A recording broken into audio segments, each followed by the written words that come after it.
Greetings, ladies and gentlemen. Today, I want to talk to you about living a healthy lifestyle. When you think of a healthy lifestyle, I'm sure you think of things like lifting weights, running, or swimming. To have a healthy body, those are all good choices. But today, I'm talking about having a healthy mind. One of the best things you can do to have a healthy mind is to develop your language skills.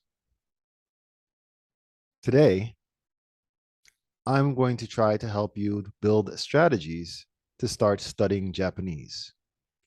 In some ways, teaching Japanese is going to be my way of getting exercise for my mind. The best way to learn is to teach.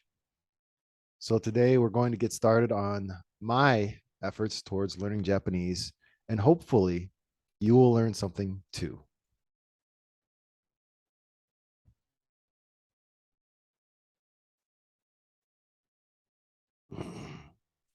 To begin with, we will talk about books you can read.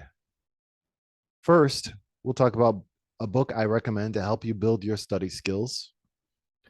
We will also talk about books that you can read to help you learn Japanese letters. We will continue with how to find the right book for your grammar. And there will also be discussion about what book I recommend for your vocabulary. One of the best tools I found for learning Japanese was in the form of an app. And there are different types of apps for Japanese. You will find many apps for Japanese. I'm going to recommend apps that serve the purpose of helping you study. By that, I mean memorize the language, an app that will help you practice the language, an app that's a very helpful dictionary. So if you ever need to do translation, you'll have that.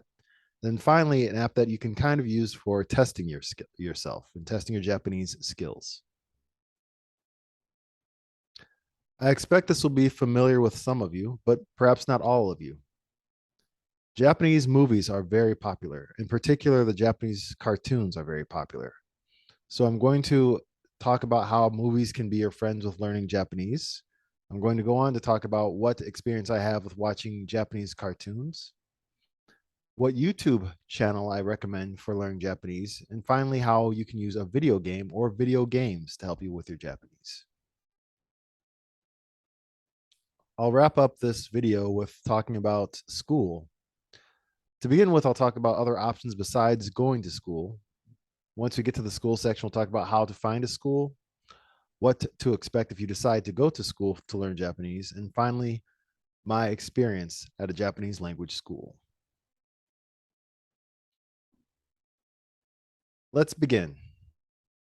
Books, Moonwalking with Einstein. This is one of my favorite books. This book is something that I read several years ago when I was trying to get more out of my memory, trying to learn how to study more efficiently. I found this to be an incredible tool for trying to do that. I feel like I would not have been so successful trying to learn how to read kanji, one of the Japanese alphabets, had I not read this book first. I highly recommend you get this book so you can start on the process of trying to learn Japanese. It will make the process a lot more efficient. I will tell you a key trick that this book recommends. Nonetheless, I recommend you read the book. One of the things this book mentions is making a story out of your lessons. When you're studying kanji, you want to turn each letter into a story. If you do that, it becomes much easier to memorize the letters. We'll talk about why that's important soon. You need some reference guide for grammar. One of the books I recommend is Essential Japanese Grammar. As you can imagine, it talks about Japanese grammar, but you need a reference guide for the grammar, and this is a very good one. Japanese grammar is fairly different from what I'm sure it's fairly different from what I'm sure you're familiar with as an English speaker. I'm assuming you might be an English speaker. If not, I still recommend this book because it breaks down the expressions you will need to use the language. This book is very much connected with the previous book. I don't believe there are 600 verbs in this book, but I think what they did was they considered each modification of a verb form to be one of the verbs. What I mean by that is if you think of a verb in English, for example, the infinitive form to run, and you compare that with the gerund form running, those are not, in my opinion, different verbs. For the sake of conversation, let's assume they are. There are not as many verbs in this book as it seems, and that's a good thing in a way. It makes it far less daunting. But the way that works is it's a very good reference guide as you're trying to learn how to modify verbs so that you can understand if you're making your modifications correctly. It's a great tool to learn and memorize, and it's a great reference book. In the very beginning of my adventure to learn Japanese, I received this book from a friend of mine. It's a great book because it turns each part of Japanese grammar or Japanese language into a 1 day lesson. And by 1 day, I don't mean 1 day as in the whole day. I mean, it's like one serving of a lesson. It gives you the opportunity to practice writing. It's a great way to practice the language. So I definitely recommend this book for a beginner. Speaking of beginners, I picked up this book right before I went to Japan to go study. It was invaluable for my efforts in learning how to speak Japanese as a beginner. The very basics like counting, the numbers in Japanese, the greetings in Japanese, understanding when to use which greeting, and understanding things about formality. This book was great for that. I recommend this book as something that you will be very supported by if you are a beginner. This book I did not use as much, but I'm still glad I have. It's very much connected with grammar. So if you're looking at particles, Japanese grammar is, as I said before, a little bit different from English. I shouldn't have said a little bit. It's different from English. This book will help you with understanding some of the particles that you use in Japanese grammar. And if you're reading a sentence and it seems like there's something off about it, that's where this book comes in. That will happen as you start to read more Japanese. So we should talk about this book, and there's two things to mention. 1,000 essential vocabulary for JLPT N5. So the JLPT is the Japanese language proficiency test. N5 is the lowest level, N1 is the highest level. So this is 1,000 words for the lowest level of the Japanese language proficiency test. So these should be, therefore, easy words. This book is part of a series. So you can guess there are N4, N3, N2, and N1 sections also. I recommend all of those. I've personally bought JLPT N5, 4, and 3. I found them very helpful for building up my vocabulary. And when you think about it, N5 are probably going to be the terms you use the most, followed by 4, followed by 3. So start from the easier words and work your way up. N3 is all I typically need. And I can't claim to know or have them memorized that well, but I recommend this book for building your vocabulary. Working on nouns is much easier than verbs, just so you know, and it's much easier to make a story out of it. This is a very good book. The selection for vocabulary is very good. For a beginner, N5 is all you need. I recommend if you're starting to get to the point where you feel like you've exceeded the value of N5, go ahead and buy 3 and 4 at the same time.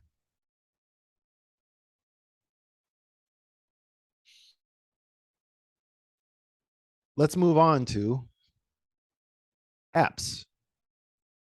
This app was my very best friend when I got started on trying to learn kanji. What is kanji? Kanji are the Chinese letters that Japan uses in their language. So now might be a good time to talk about the alphabets in Japanese. Japanese has 3, 4, 5 alphabets, depending on how you look at it. Hiragana, which is the regular alphabet, katakana, which is the alphabet that they use for foreign words. So, for example, if you're thinking of a word like coffee, that word becomes kohi in Japanese, and it's written using katakana rather than hiragana. Hiragana is used for native Japanese words. Katakana is used for foreign words. Coffee is a foreign word. You also have Romaji, which is the Japanese language, but with the Roman alphabet. And finally, you have something called furigana. I shouldn't say finally, we have one more to discuss. It's a big one. And furigana is where you have Japanese language, and then under it in small letters, you have the romanicized version of the letters. So if you recall, I mentioned that there are 5 alphabets. Here's the big one, kanji. Kanji is a very daunting task. If you want to understand how to read kanji, you can count on having to know several thousand letters. The conservative estimates are around 2,000. One letter can have more than one meaning. This is your exercise. This is doable. This is more doable if you follow my advice from earlier and you read Moonwalking with Einstein and learn how you can make each letter a story. Once you start making letters a story, memorizing the letters becomes very, very doable. It's not difficult, but it does take time. I found myself by accident learning hundreds of kanji just casually while I was riding the subway or taking the bus, going through the Anki decks and casually just playing with it. In the course of several months, I think just a summer, I was walking through the subway one day and I looked at the Japanese letters and I realized I understand them. And not only do I understand them, subway stations that before had no meaning to me suddenly had a meaning to me. And it starts to feel magical. There's a moment when you realize how little of your world you understood and how suddenly you understand so much. I'm going to make a weird comparison here for those of you guys who have been around the block a few times, or those of you who like vampire movies. There's a movie called Interview with a Vampire. There's a scene where Brad Pitt gets turned into a vampire and he's walking through a garden, and suddenly the garden is almost alive.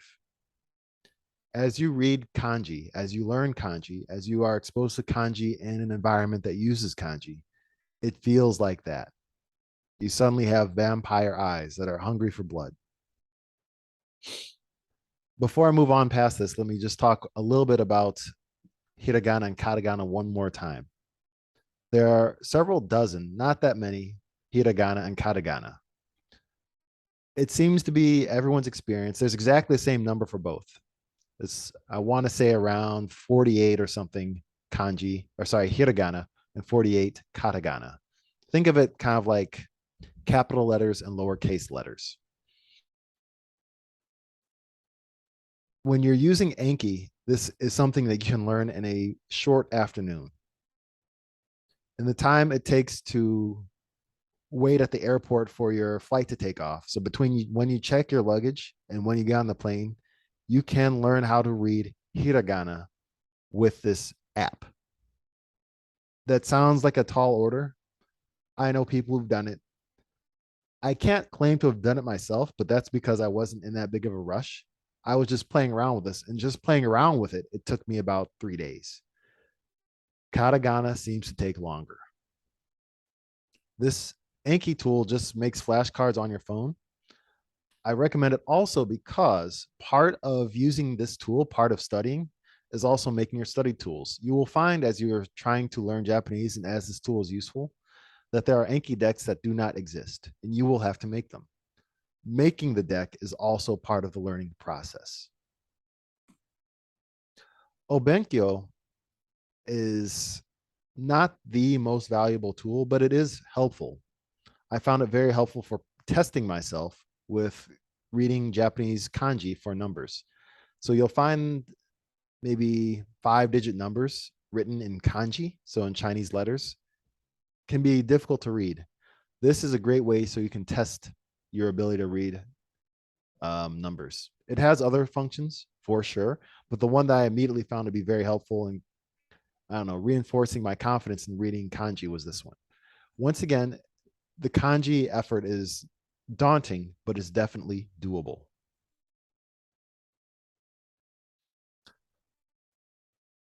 I hesitated to put this in this presentation because, as you can see, Pleco Chinese Dictionary. Kanji literally means Chinese letters. This dictionary is meant for traditional Mandarin, or sorry, traditional Chinese and simplified Chinese letters. So, in other words, use in Chinese speaking countries. That being said, you can actually take your finger, use your finger to draw on the screen of your tablet or your smartphone and make these letters. So if you see a letter that you do not recognize, you pull out your smartphone, your tablet, and you just draw with your finger that letter. You press the enter button or the return button, whatever you want to call it, and it will give you a few guesses to what you probably were trying to draw. I have found this to be very useful for trying to understand kanji. And here's part of where learning languages becomes exciting. If you are in Korea, if you are in Japan, if you are in parts of Southeast Asia, if you are in China, if you are in Taiwan, you will see a lot of the same letters repeating it a lot. These letters mean often the same thing, regardless of which country you're in. So, for example, I lived in a city once called Busan. That word san looks almost like a pitchfork. It looks like a mountain when you actually break it down. You will see that a lot of places. And it becomes very easy when you're in different countries to recognize geography based on that letter. You can start to guess without speaking a language what the name of a city means. This is a very useful tool for this. And by the way, in case you're wondering, this letter means fish. So, on the long list of very essential applications, or in fact, I'd say a very short list, this is high on list. Japanese English Dictionary. You can type words in Japanese and get the English translation, and you can type words in English and get the Japanese translation. If you are in another country, if you are in Japan, you will use this on a daily basis. If you are using some of the other tricks I recommend later in this presentation, you will use this on a daily basis. It becomes your best friend very quickly. And this is my favorite one.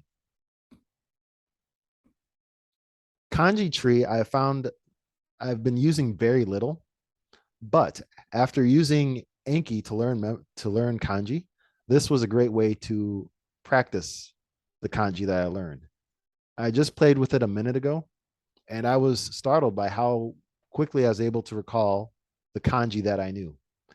I only know a few hundred kanji, and there's still quite a ways to go. But this was a fun tool, a very simple tool for practicing and testing myself and seeing where I'm at.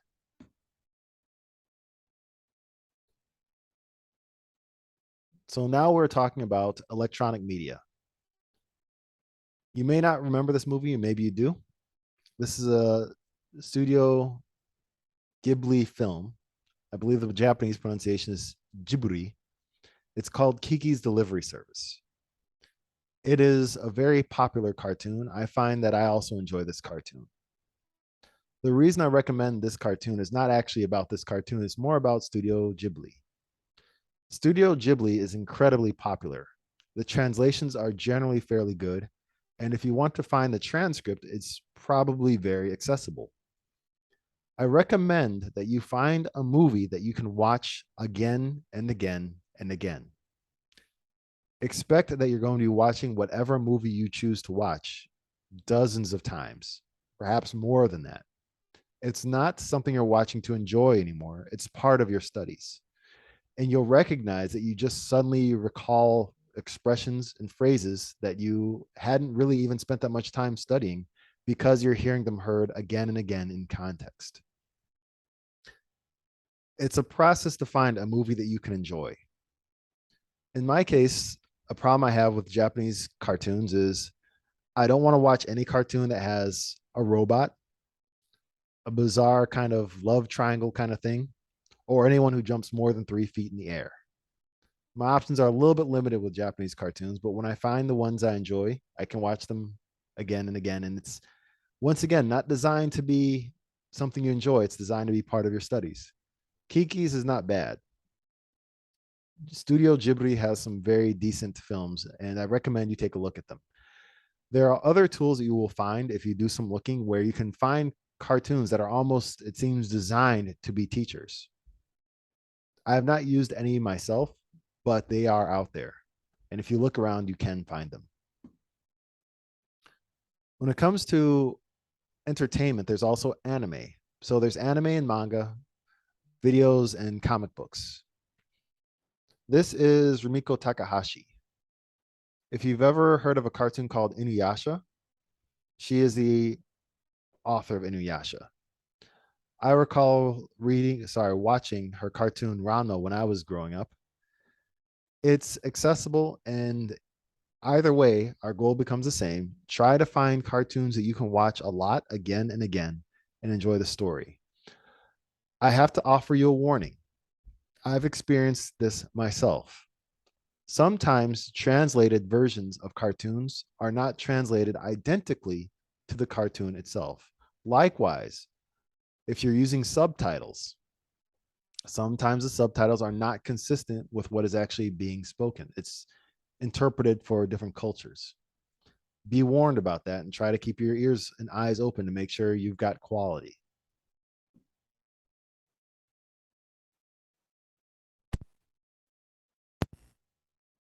So, speaking of cartoons, I mentioned before that I cannot watch cartoons where there's any kind of giant robot mecha, anyone jumping the air, or a love triangle. This is a cartoon about a businesswoman who, I shouldn't say businesswoman, an office worker who works for a news agency. It seems to try to capture something of normal life. So there's no aliens or magic or wizards or robots. It's not the most exciting cartoon, but it's fairly watchable if you're using it for the purpose of trying to study normal conversation. I like to laugh. And when I was going through my website, I can't mention the website here. If you find me, I'll try to share it with you. But the website has a lot of Japanese cartoons listed in alphabetical order. Africa Salaryman, I was curious. A fairly decent comedy. It's a little bit too loud for me, but if you want to try a comedy, this is not a bad way to go. There are English versions of this cartoon, and there are subbed versions and dubbed versions. That makes this cartoon fairly accessible. You can watch one session of the English episodes, the dubbed episodes, then go on and watch all the subbed episodes with an understanding of what the context is. This makes your life a little bit easier, but count on whatever you're doing, you're going to have to do it a lot. So once you watch it one time, if you don't like it, move on to another cartoon, keep looking. Lastly, here's a fun trick that I've played around with. When I was a kid, I enjoyed Final Fantasy. As an adult, they have Final Fantasy readily available as ROMs, a whole host of other video games that you may have played when you were a kid, available as ROMs that you can download on your tablet or your PC. I recommend RPGs because there's so much text and it's turn based, which means you get time to write down what's on the screen and translate it. You will find yourself with notebooks full of translations. That's part of the process. Slowly, you will start to recognize more and more words when you do this. In some cases, the words are not so useful. How often do you use the word magic in everyday conversation? How often do you use the word sword? How often do you use the word airship? But besides those, there are a lot of words that you will see repeated that are normal, everyday Japanese words. And you'll get to see them in something of a context. It's not ideal, but it's very doable. And I recommend it because the pacing makes it very simple. If you're trying to watch a cartoon, you'll find yourself pausing constantly and it's a little bit tedious. This is not the same problem when you're trying to go through a role playing game.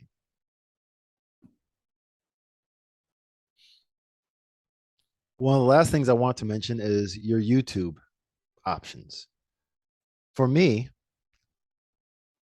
Going through YouTube was not the most fun thing to do. There are a lot of options.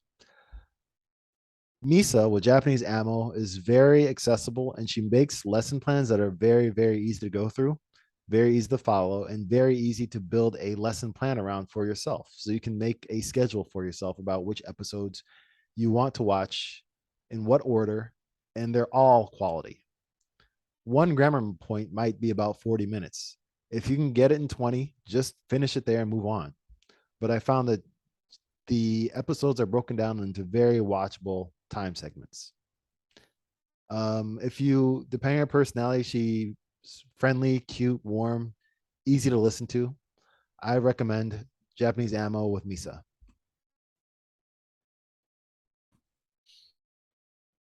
We're getting towards the end of this lecture, and I want to call your attention to something. You have other options besides going to school. One of the things I recommend is to get on meetup.com and find a Japanese meetup group. As you may recall, I'm from Southeast Michigan. There is a Southeast Michigan meetup group that works on Japanese. I've met friends there who speak Japanese, and I keep in touch with them still. It's a very good way to try to boost your language skills without going to school. You get to practice the language in person, and you get to make friends potentially. As I mentioned, I still keep in touch with friends of mine from that meetup group. Also, a friend of mine recommended something called, give me one moment, let me see if I can find it.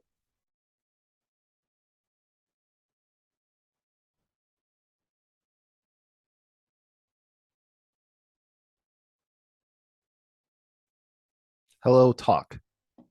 Hello Talk is almost like a matching app where you are paired up with a speaker of another language who wants to practice your language.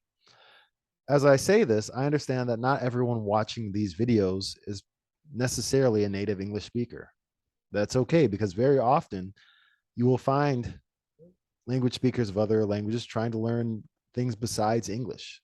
So perhaps a Korean person wants to find a Japanese language partner and vice versa. Hello Talk can be a good tool for that. I've not used it myself, but I've heard interesting stories about it. So let's move on to how to find a school. In my case, I did a Google search, and the most striking example is what I decided to go with. I put a friend of mine who lived in Japan on and asked him what he knew, and he recommended something. And later on, I discovered a website called gaijinpot.com. Gaijinpot.com. I'll put the link in the at the bottom of the screen, but gaijinpot.com has options also for trying to learn language. I recommend you give them a try. So when you have found a school, in my case, I found Yamasa, you can expect to have a little bit of a difficulty trying to figure out how to give them the money to apply. It's not difficult, but it's unfamiliar because you're often required to wire money to a foreign bank. In my case, when I use the Yamasa, there's that question of, is this a scam? Is this not a scam? In this case, I can vouch for this school. This was not a scam. Be wary of other schools where you might find a scam. That's why I recommend this one. But once you send them the money, it's not a very difficult application process. Don't consider this to be something like applying for graduate school or college or some sort of vocational school. If you give them money, they will accept you. That's how language schools tend to work. I also want to comment that there are often language schools or language schools in effect in the United States. Eastern Michigan University, not far from where I am from, has a Japanese language program that's reputable. I have not gone to it myself, so I cannot comment on it, but they do have the language school. I know one person who attended. You do have options besides going to Japan. If you do decide to go to Japan, understand this. I want to say it cost me a little over $2,000 to study in Japan for about 3 weeks. Now, that sounds daunting, but that included my airline ticket from Korea. That included my room. That included all my meals, and that included the 3 weeks of lessons. I also ordered, I want to say, 2 sessions of tutoring per week, each session being 1 hour. So $2,000, while quite a bit of money, was a very inclusive package. You can almost look at like a $2,000 vacation with education that happened. It seems like a lot of money. I don't disagree that it is. However, if you stay longer, parts of that are absorbed by the duration of, sorry, the cost of buying a ticket. So that is to say, it might not be that much more than $2,000 if you stay for 6 weeks, as opposed to the 3 that I did. If you are preparing food at the school, which you can do, there is a kitchen at the bottom floor, then you can also save money by doing that. So it doesn't have to be as expensive as I made it, especially if you stay for longer. Let me also say this, though, that, and I guess we're moving into the final stage, my experience at Yamasa. I loved this school. I had a very good experience at the school. I'm wary of going to school for languages, and this was a school that I found to be very, very accommodating and very, very effective. I came out in 3 weeks able to do a lot with Japanese. That being said, after class, I spent a long time in my dorm room. I had a private dorm room. I spent a long time in that dorm room studying by myself, going through Anki decks, once again, going through Anki decks and going through their homework. The way this school works is they give you the homework to familiarize yourself with the language. And then when you come in the next day, you're practicing. So the school doesn't waste too much time with trying to teach you. They give you material to study and then have you come in and practice it at the school.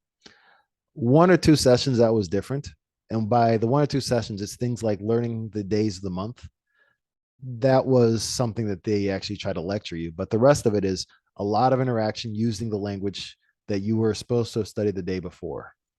If you are not studying at home, it might not be an efficient way to learn.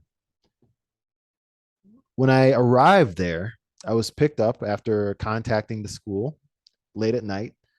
I was taken to my dorm.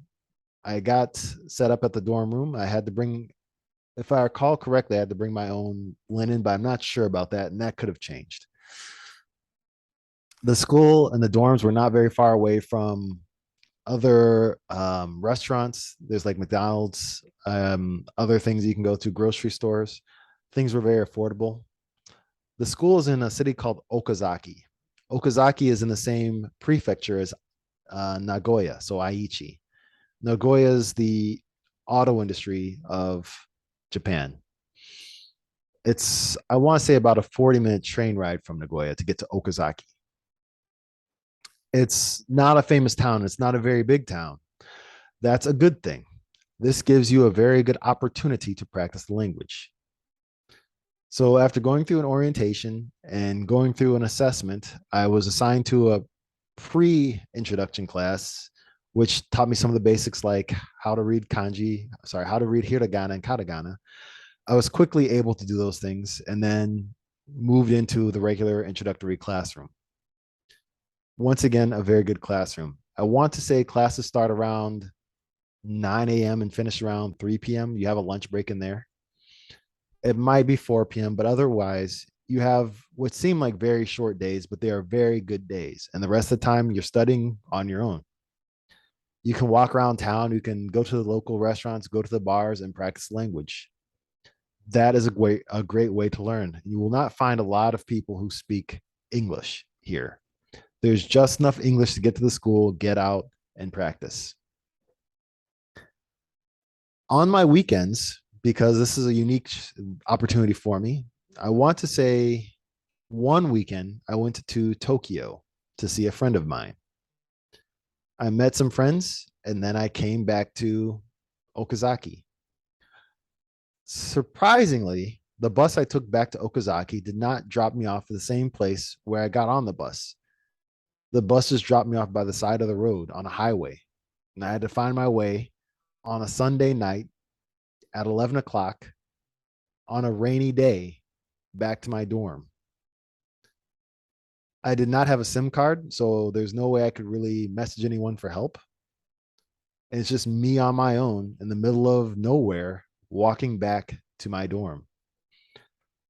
So after I found my way out of the highway, I met a man and tried to ask him in my broken Japanese which way to Okazaki, and he just pointed in some direction. And I just kind of went in that direction until I started to see buildings again.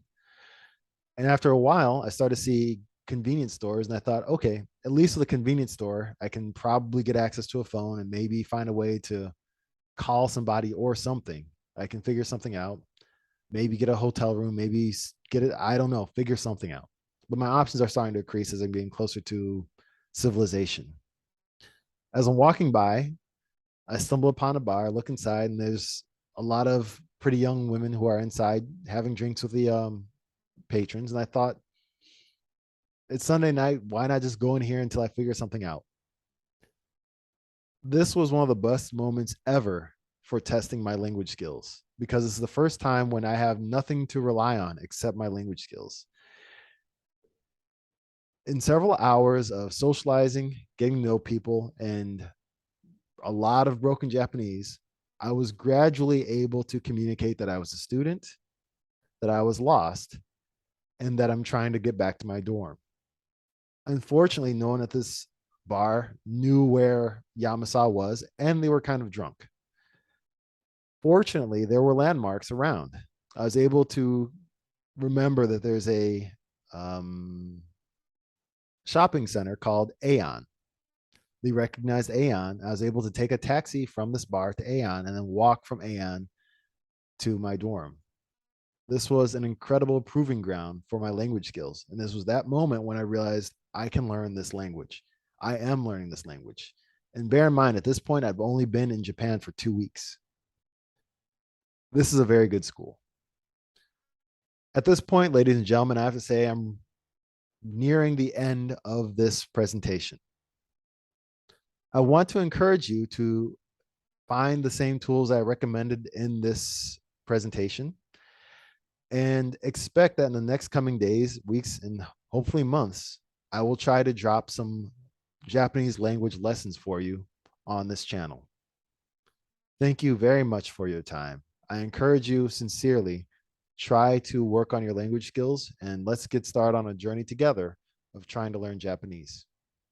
I'm Alonzo and I want you to have a nice night.